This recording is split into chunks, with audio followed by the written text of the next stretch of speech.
This is my office here, where I have all the books, and all these books are sorted by dates. So starting in 1992, 91 and 92, chronologically this way, and always this way, it's actually written here. And in all these books our artwork is inside. So these are only books where we are featured by ourselves, and they all have a sticker also. So you see, for example, here the Cyber Arts 99 book, where we showed, let's see, back then the His Express project. And all these books have been also scanned. When I was still at the university, we had this research project on Archive, it was called. So all these pages have been scanned and put in a database of the LEFO project. So all this is actually digitized, at least when it comes to our own contributions, and could be also found online. So this was part of the Media Art Research project that was done together with the University of Krems in the LEFO project, and it's also part of the headset project, the augmented reality project that we did in the connection to our retrospective exhibition. So normally we should not need those books anymore, but I think it's still very important for me to keep the books and also expand the library. And as you see, it's getting already full. So I prepared some more bookshelves over there where I have to fetch the other books, because there are more books where we are featured, and also books of colleagues. So for me it's always very good to have the traces of all the activities that we do, and then I know also where to find everything. No, yeah, this is where I'm working, so this is more like organizing, you know, for exhibitions. So I keep also the folders of the exhibition documentation per year. These are just other documents. But I usually have, for every year, I have an exhibition folder. For example, in 2016 we had 2 folders, 2017 2 folders, 2018 1 folder, here again 2 folders from 2019. And upstairs in the archive room I have a lot of folders from all the exhibitions since 1992. I can show you that too. The CDs on the other side. So yeah, well, I like movies, and well, I've been collecting them. Of course, now you find them online with the streaming, but some of them you don't, so I prefer to have some of this by myself. This is part of the archive, so I have, like, from all the exhibitions, let's say, for example, here, this was January to spring 96, this was when we were already at ATR in 96 also, and then it goes up to, this is still 96, then it goes up to 99, for example, and then it continues. I still need to sort it a bit better. My favorite is the big. Yeah, 2000, the year 2000, for example, was extremely full. I have all these documents. Back then I also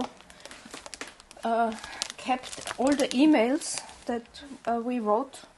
Flyers also? Yeah, all the emails and flyers and documentations of communications with people. And so also invitations. For example, there was one called Lebt und arbeitet in Wien, which we did in 2000. And they sent here, I'm sending you the contract and please sign it and so on. So I also kept the contract. These are the emails that we exchanged about some equipment, because it was also very difficult always to find the right kind of computer. Here, this was actually from Kiev. I see now the CCA in Kiev. They wrote to me and said, like, okay, please confirm which computer you need. These were different other exhibitions. So back then I kept really all the email conversations and printed them out. Here there's even some airplane tickets apparently that I kept. So I'm a big keeper. This was an exhibition of Media City Seoul in 2000. Oh, yes. With Hae-Jin Kim, who was also sending us a message. Actually, this was still letter-based. And from the very early times, we also have faxes that people sent by fax, the communication. I think this must have been a fax, confirming something about in Korean. about, I don't know what it is, I can't read it, but it's probably about the equipment that we needed. So this was an invoice from ATR made to Ars Electronica. I think there was also some equipment being rented out. Oh, Louis Beck. Louis Beck, he's also very famous. There was an email exchange with Louis Beck about the conversation. Agreements of assessments from Ars Electronica. So a lot of such conversations and organizational issues were kept. And I think this could be really interesting also maybe for an archivist or for some students in the future who want to research about the beginnings of media art. May I show something here? So for example, this is when Laurent and me started out. Let me see. Ars Electronica 93. So this was Ars Electronica 93. Maybe let's find some treasures in here. Oh, okay, some of these faxes, they're already fading out. Here. Hans, this was about the ORF, Städelschule, Christine Schöpf wrote us a message. Oh, here we got some money back from someone. These are the early plans for interactive plant drawing. The ORF communication. Oh, okay, I see many of those faxes, they are being faded a bit. Yeah.